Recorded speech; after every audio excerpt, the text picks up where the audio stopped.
après avoir découvert le menu et les différentes fenêtres, je vais surtout m'attarder maintenant sur la fenêtre calque. La fenêtre calque va être très importante puisqu'en fait ça va être la fenêtre qui va nous permettre de gérer tous les éléments de notre plan de travail. Donc dans cette fenêtre calque, je vais pouvoir soit rajouter des calques en cliquant sur cette icône nouveau calque, soit les supprimer en cliquant ici sur la petite corbeille pour supprimer un calque. Donc sur mon calque par défaut, mon calque va agir comme une feuille de papier. On va pouvoir y dessiner des éléments, à la différence près que cette feuille va être une feuille de calque vraiment transparente à 100%.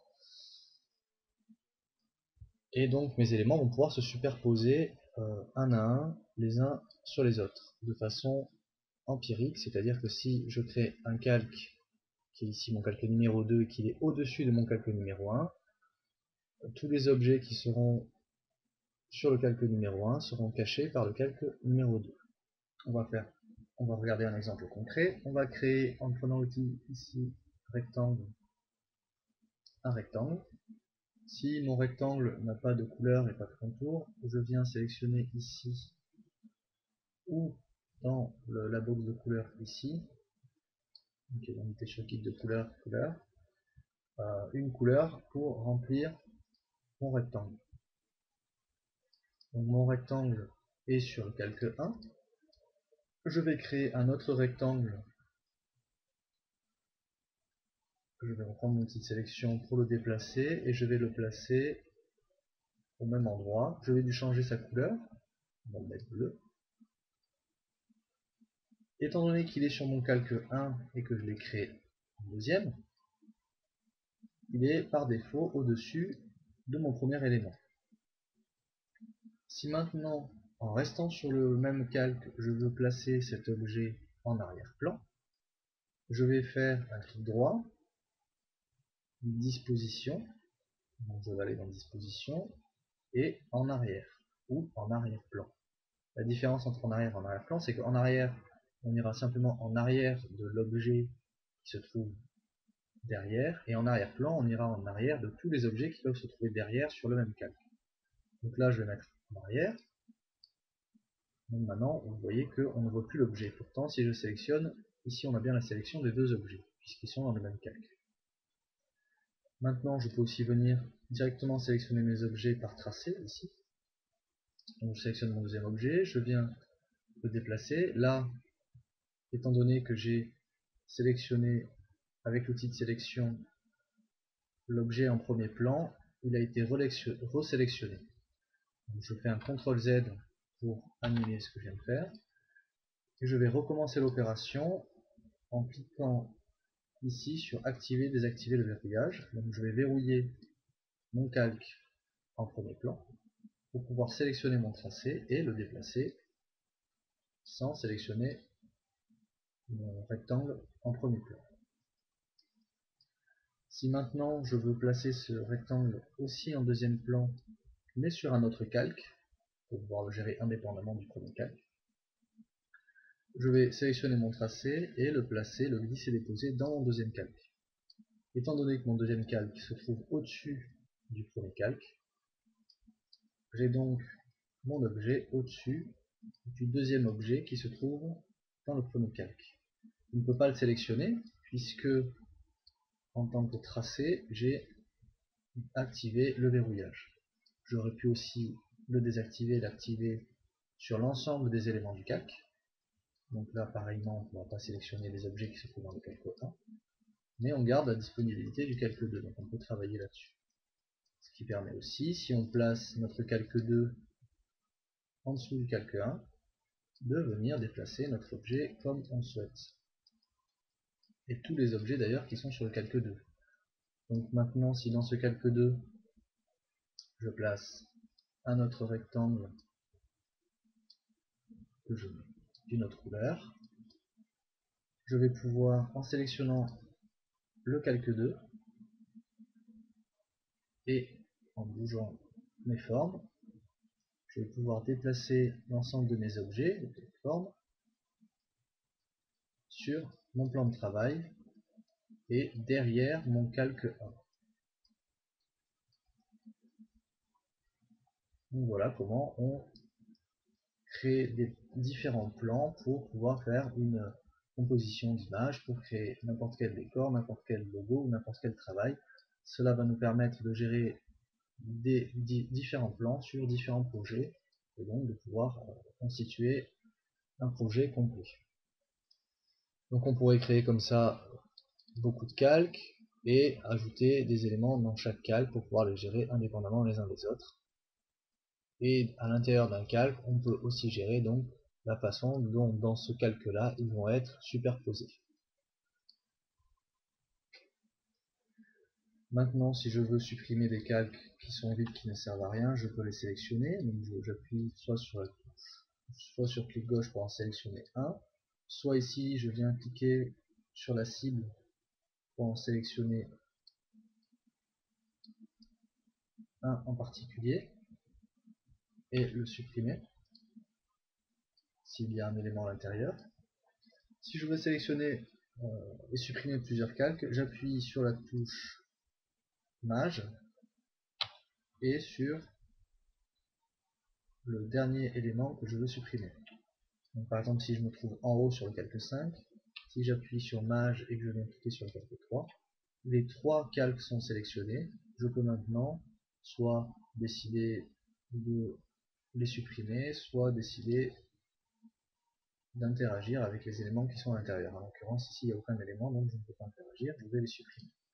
Là, si par exemple, je reviens sur mes calques 1 et 2 après la suppression de l'autre calque, je sélectionne les deux. Je vais pouvoir, en cliquant sur la cible du premier, en maintenant Maj et en cliquant sur la cible du deuxième, je vais pouvoir sélectionner l'ensemble des éléments qui composent mon calque pour les déplacer.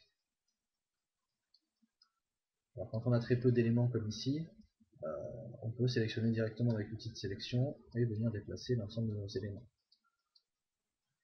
L'avantage d'utiliser les calques, c'est que quand on va vouloir déplacer uniquement un seul élément et pas un autre dans un calque, on va donc mettre une chaîne dans un des éléments, et ici on va sélectionner uniquement les éléments que l'on n'a pas chaînés et qui sont donc déplaçables, mais sur le calque 1 et le calque 2.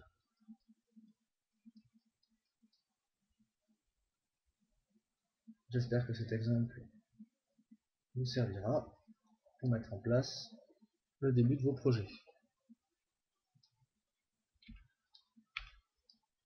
Si maintenant je veux supprimer les calques, je sélectionne les éléments, je les supprime. Je peux sélectionner mon élément, j'enlève la chaîne ici, je viens le supprimer. Je sélectionne mon calque 2, ici je viens le supprimer, je me retrouve comme au départ avec mon calque 1. Je viens replacer ma fenêtre ici et je peux commencer mon projet.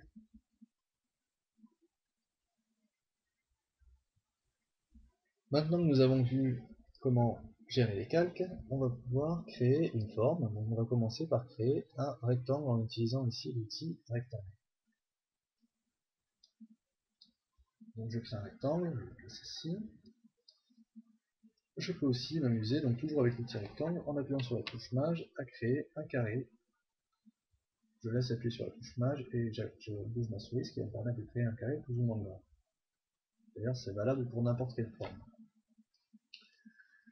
Donc, je vais maintenant utiliser l'outil du rectangle arrondi. Donc ici, l'outil rectangle arrondi, on va le gérer de la même manière. On va créer soit un rectangle avec les bords arrondis ici, soit en reprenant l'outil et en appuyant sur la touche Maj, un rectangle ou un carré avec les bords arrondis. Ici, on va faire un carré avec les bords arrondis. On va pouvoir utiliser l'outil ellipse pour faire un rond, ou si je ne m'appuie pas sur la touche Maj, une ellipse de différentes tailles. Si j'appuie sur la touche Maj, on va faire un cercle parfait.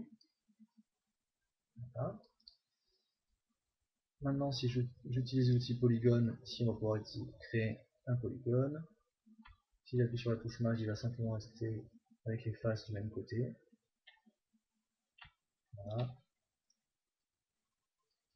La particularité, comme c'est le cas pour le carré, le rectangle, le carré avec les bords arrondis, le cercle, le polygone et toute autre forme, la particularité c'est que si je fais simplement un clic gauche, sans rester appuyé, j'ai une fenêtre qui va s'ouvrir où je vais pouvoir, en fonction de la forme, régler plusieurs paramètres. Ici notamment pour le polygone, on peut gérer le rayon et les côtés. Donc si je veux avoir plus de côtés pour mon polygone, ou moins de côtés, on va repasser sur 7. Je valide, je reprends mon petite sélection et vous voyez que j'ai créé un polygone avec moins de côtés. Donc c'est valable pour tous les objets. Donc si je prends ici le carré, je fais un simple clic gauche, je peux gérer ici, enfin c'est le petit rectangle, je peux gérer la largeur, la hauteur. Si je fais la même chose pour l'outil rectangle arrondi avec un clic gauche, je peux gérer ici son rayon, donc ça va me permettre d'avoir un rayon supérieur ou inférieur. Alors là, avec un rayon de 20, on a l'impression que c'est un cercle, forcément, puisque si je reprends mon petit rectangle, ici j'ai la même hauteur et la même largeur. Donc si je prends une largeur beaucoup plus grande, j'ai bien un rectangle avec les bords beaucoup plus arrondis. Je vais pouvoir gérer ainsi sur l'outil ellipse la largeur et la hauteur de mon ellipse. Je vais pouvoir gérer ensuite sur l'outil polygone, on l'a vu, le nombre de côtés. Je vais pouvoir gérer aussi sur l'outil étoile, donc soit en cliquant ici directement, avoir une étoile avec un certain nombre de côtés.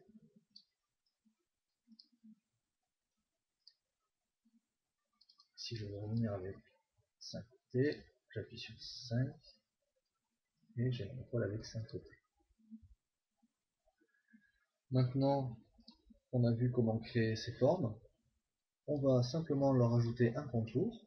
Donc je vais sélectionner mon carré avec l'outil contour qui se trouve ici. Donc là on est dans l'outil fond, là on est dans l'outil contour. On a mis une couleur dans le fond, on va cliquer pour sélectionner notre contour et ici on va lui apposer la même couleur. On pourrait très bien aller ici dans la fenêtre de couleur et lui mettre une autre couleur. Et on va pouvoir gérer ici à notre contour l'épaisseur du trait. Donc ici je vais mettre un trait assez large pour vous montrer bien clairement le contour. On va mettre un peu plus petit, on va mettre 5. Et vous constatez donc qu'on a bien un contour à notre forme. On pourrait comme cela faire la même chose, c'est-à-dire appliquer ce contour à ce rectangle. Si je veux appliquer exactement le même contour, c'est-à-dire avoir la même couleur et la même épaisseur de contour, je viens utiliser ici ma pipette et j'ai maintenant le même contour et la même couleur. Je pourrais faire ça pour l'ensemble de mes objets en les sélectionnant tous, en prenant la pipette et en cliquant sur cet objet. Tous mes objets donc ont pris les mêmes paramètres au niveau de leur contour. A savoir maintenant que ce contour, si j'utilise l'outil de sélection directe, ce contour est lié à ma forme. Donc dès que je vais bouger un vecteur qui compose ma forme, le contour va suivre. Je vais faire un CTRL Z pour revenir en arrière, jusqu'au moment où je retrouve mon carré. Voilà.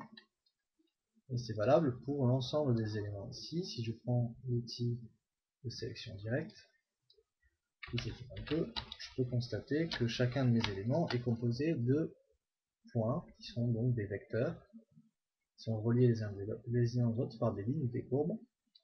Et si je sélectionne ici un vecteur, je bouge donc le vecteur et les lignes qui sont raccordées. Si je sélectionne, comme dans ce rectangle arrondi, deux vecteurs, je vais donc bouger les lignes qui sont raccordées sans bouger les lignes qui raccordent chacun des deux vecteurs. Z pour revenir en arrière. Et je peux faire ça pour l'ensemble de mes formes. Maintenant, si j'ai besoin d'avoir vraiment une forme qui ne soit plus un contour, c'est-à-dire non pas composé d'un vecteur, mais composé ici pour chaque angle de cette forme que je veux avoir d'un point de vecteur pour pouvoir la modifier, il va falloir que je vectorise mon contour. Puisque pour l'instant, j'ai ma forme qui est vectorisée et qui comporte un contour de forme. Mais je veux avoir un deuxième élément qui est uniquement mon contour, en tant que forme à part entière. Donc pour cela, je sélectionne l'ensemble de la forme. Je vais dans Objet, Tracer, et je vais demander la vectorisation du contour en cliquant sur Vectoriser le contour. Mon contour est maintenant vectorisé. Qu'est-ce qui se passe si je regarde le calque et que je déplie? Je constate ici que j'ai l'ensemble de mes tracés et que mon carré s'est composé en groupe qui est lui-même composé de deux éléments, donc ma forme de départ et mon tracé qui était en fait le contour de cette forme et qui maintenant est une forme à part entière. Si je veux la bouger, je peux la bouger indépendamment de la forme du carré. Si je veux, avec une petite sélection, bouger un vecteur, maintenant je vais pouvoir bouger vraiment les vecteurs qui composent cette forme-là et garder tous les vecteurs de la forme. Je n'aurai plus un seul vecteur par ligne, puisque maintenant j'ai une forme à part entière avec ses propres vecteurs. Je peux faire ce que je veux avec. Je reviens en arrière. On va faire la même opération sur l'étoile. Donc je sélectionne mon étoile. Pour l'instant, elle a un contour, ici avec une couleur. Je peux déplacer donc et modifier mon étoile. CTRL Z pour revenir en arrière.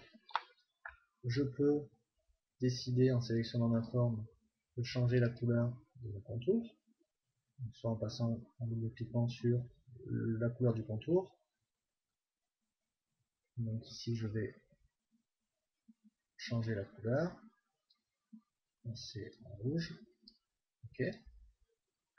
Et maintenant je peux aussi décider, comme on vient de le voir, d'aller dans Objet, Tracer, Vectoriser le contour, pour maintenant pouvoir modifier uniquement l'extérieur, la bordure, le contour de mon étoile et lui donner les formes que j'ai envie de lui donner.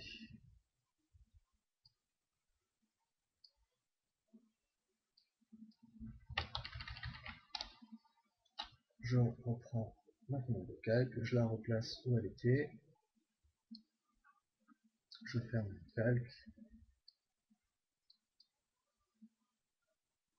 et je viens enregistrer mon projet. Enregistre. Nous avons vu dans la vidéo précédente les formes sur Illustrator. Nous allons voir maintenant l'outil pinceau et l'outil crayon, qui sont en fait des outils très similaires. Si je commence à tracer ici une forme avec mon pinceau et je trace la même forme avec mon crayon, le pinceau va plus ou moins lisser la forme alors que le crayon sera un peu plus fidèle à mon tracé et rajoutera plus de vecteurs. En fait, ces paramètres peuvent se régler pour l'un et pour l'autre en double-cliquant sur l'icône du crayon ou du pinceau dans l'option de l'outil. Donc ici on va pouvoir gérer la fidélité du tracé et son lissage. On pourra aussi gérer pareillement pour le pinceau la fidélité et le lissage que l'on souhaite obtenir. Ensuite, si nous voulons changer le départ de notre tracé pour qu'il soit plus épais et finir avec une pointe fine, on pourra utiliser par exemple ici les profils de contour. Les profils de contour ont toujours un point de vecteur de départ et un point de vecteur de fin. Pour que cela soit géré sur le pinceau, il faut régler ici notre forme de contour de base. On va aussi augmenter le contour pour voir l'exemple. Là, on peut constater que effectivement, avec ce profil, on a un début fin, on a une épaisseur au centre et on finit par un bout fin. On va faire la même chose pour notre trait de crayon. Donc on va le régler avec un profil, avec le profil de largeur 4 qui a un début épais et une fin fine. On va augmenter la taille pour voir bien la différence. Et ici on peut constater qu'on a bien un tracé de plus en plus fin. Je vous laisse maintenant vous amuser avec les tracés et découvrir ce que l'on peut faire avec.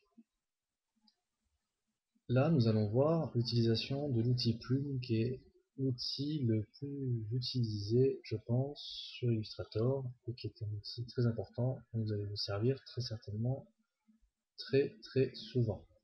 Donc avant ça, on va renommer ici nos calques, donc on double-clique sur le calque. Donc le premier calque, on a vu les formes, ici. Sur le deuxième calque, on a vu petit crayon et pinceau, ici. Et là, nous allons voir l'outil Plume. Donc ici, ce sont plumes fond transparent.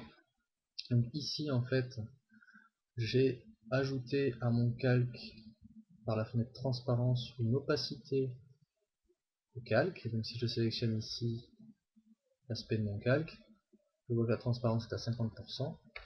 Donc si je zoome sur ces formes que j'ai déjà créées avec la plume, elles sont légèrement transparentes. Donc on pourrait passer l'opacité à 20% pour vraiment voir la transparence. Voilà.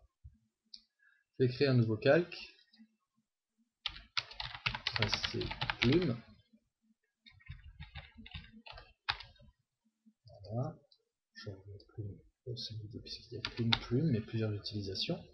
Et je sélectionne mon deuxième calque tracé plume et je vais utiliser ici le fameux outil plume.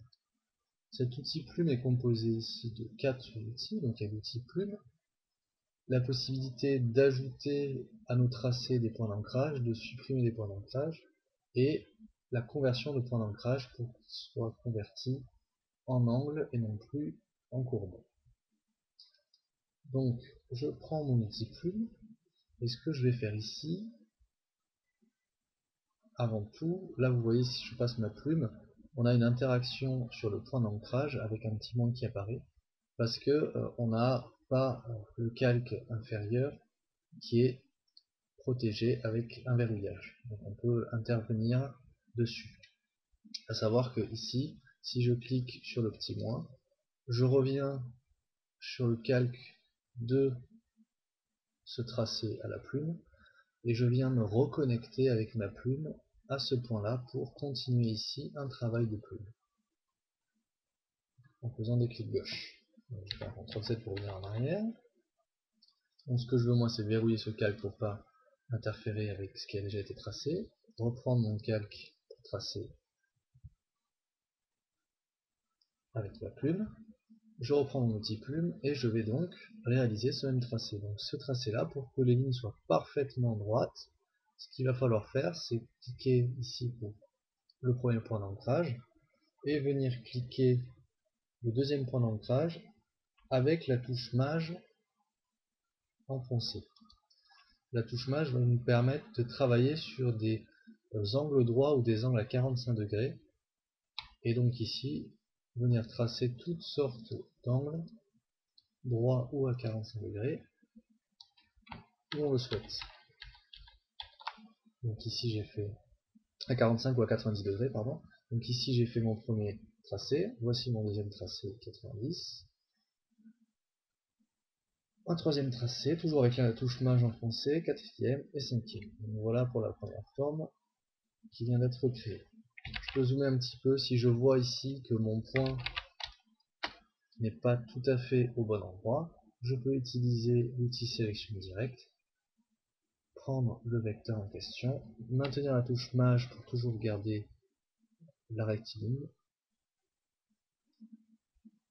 le vecteur, le trait rectiligne, et je viens ici augmenter la longueur du vecteur, et donc du tracé.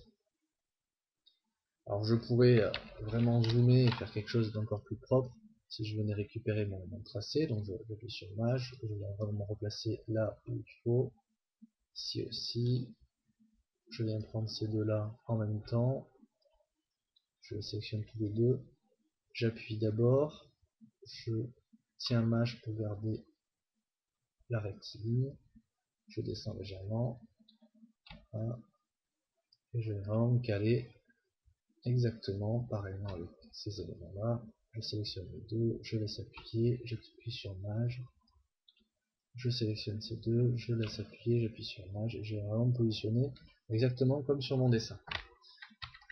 Je dézoome, je reprends mon outil plume et je vais créer cette sinusoïdale en cliquant d'abord ici. Alors si je clique et que je relâche, même si je viens ici, donc c'est une courbe à son intersection, je me rends compte, alors déjà si j'ai pas appuyé sur la touche mage, je ne suis pas tout à fait droit et que j'ai des poignées qui apparaissent et qui vont dans tous les sens. Donc ce que je peux faire, je fais un CTRL Z, si j'appuie ici, en appuyant d'abord sur mage, là j'ai une ligne droite, donc on a ce magnétisme des poignets qui me permet d'avoir donc une ligne droite ici. Par contre, je n'obtiens pas, même en appuyant sur mage, la courbe que je veux avoir. Si je relâche mage, je vais pouvoir être un peu plus libre dans ma courbe, mais je n'aurai pas ce cercle, ce demi-cercle que je veux créer pour faire cette sinusoïdale. Donc, pour faire cela, je reviens en arrière, je reviens encore en arrière, j'enlève mon premier tracé, je vais cliquer et monter directement sans relâcher ma poignée pour donner le sens de ma courbe. Je vais en plus de ça appuyer sur mage pour être vraiment rectiligne par rapport au sens de ma courbe. Et je vais aller ici dans l'autre sens, donc toujours en appuyant, donc là j'ai relâché mage, je re-appuie sur mage, je reclique, et je vais redescendre dans l'autre sens pour créer la forme que je désire avoir. Pareillement ici, donc je descends jusqu'à ma courbe, je remonte en appuyant sur mage, et je reviens me caler là.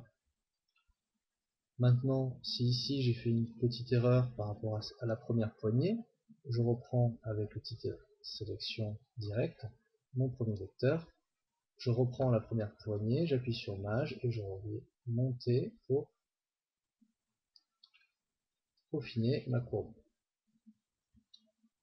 Une fois que j'ai fait ça, je peux passer au troisième exercice et regarder ici comment reproduire ce cercle. Il n'est pas un cercle parfait, c'est un ovale. Donc pour cela, j'utilise toujours mon outil plume, je vais partir de l'extrémité et je vais venir jusqu'au quart, puisqu'il faut savoir que ce cercle est composé de 4 points pour pouvoir avoir 4 types de courbes qui vont former notre ovale. Donc le premier point au sommet, il pourrait être de n'importe quel sommet. Le deuxième point ici, si j'appuie sur mage, je vais pouvoir reprendre ma courbe. Par contre, j'aurai ici pas le bon angle de ma première courbe. Donc je refais ce qu'on a vu dans l'exercice précédent. C'est-à-dire que je créer mon premier point. En maintenant mage et en tirant mes poignets légèrement.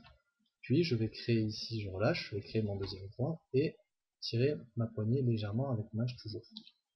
Comme ça j'ai pu créer vraiment la courbe que je voulais pour créer mon ovale. J'appuie ici en bas de l'ovale, j'appuie sur mage, je tire ma poignée. Je reviens au même niveau ici, j'appuie sur mage, je tire ma poignée vers le haut, et je viens finir en appuyant sur le point ici pour fermer la courbe, et en appuyant sur mage pour faire ma poignée. Voilà, je pourrais encore améliorer l'ensemble en venant ici ajuster vraiment les poignées légèrement, avec mage toujours, pour être bien rectiligne, et avoir vraiment quelque chose d'assez fidèle au modèle en dessous. Voilà, en fonction de mon ovale.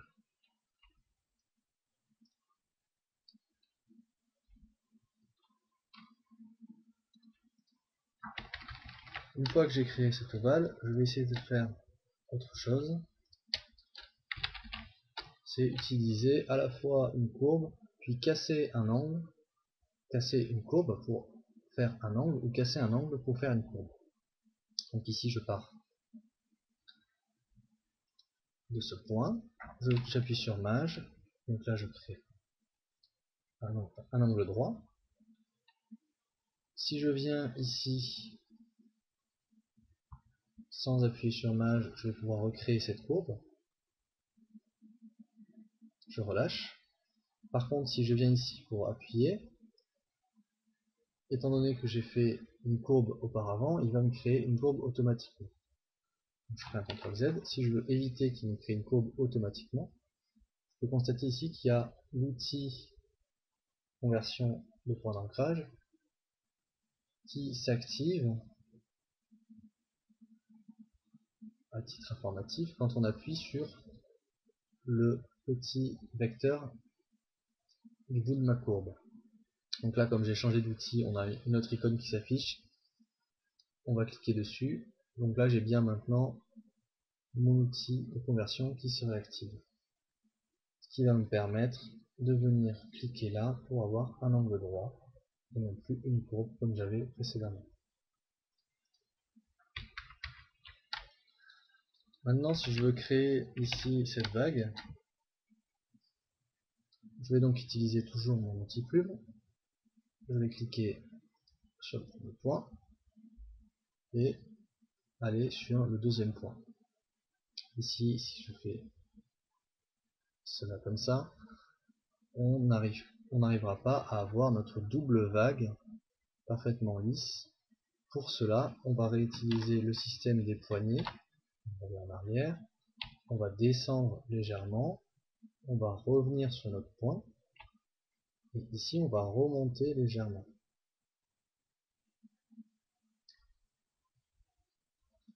On reprend notre petite sélection et on vient ici ajuster une poignée, puis l'autre, pour avoir vraiment l'effet que l'on recherche pour notre courbe.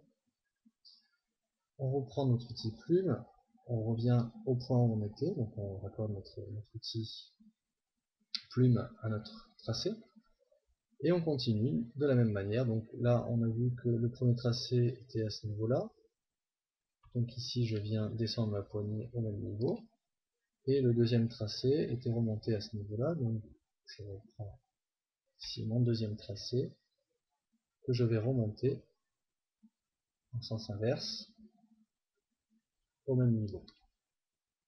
Je peux toujours aller faire mes ajustements en récupérant mes poignées ici et ici.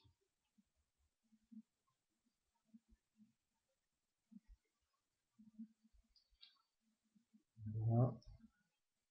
Et voilà.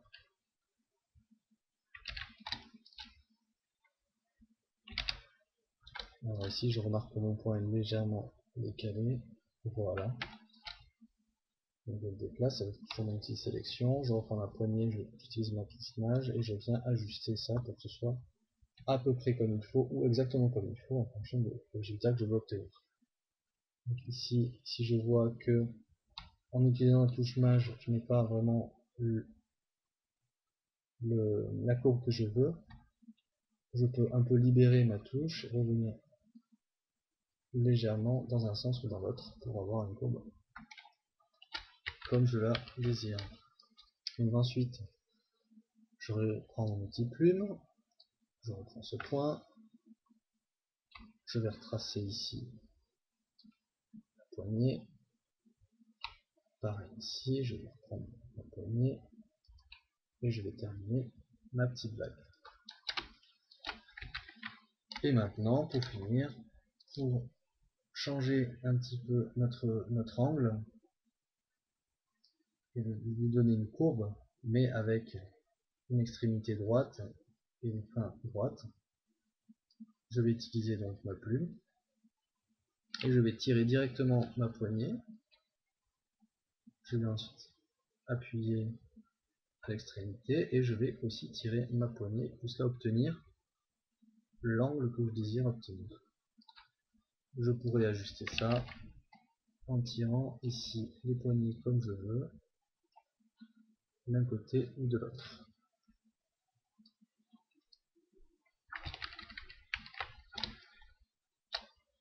Maintenant que vous avez découvert les bases de l'outil plume, j'espère que cela va vous aider pour la suite.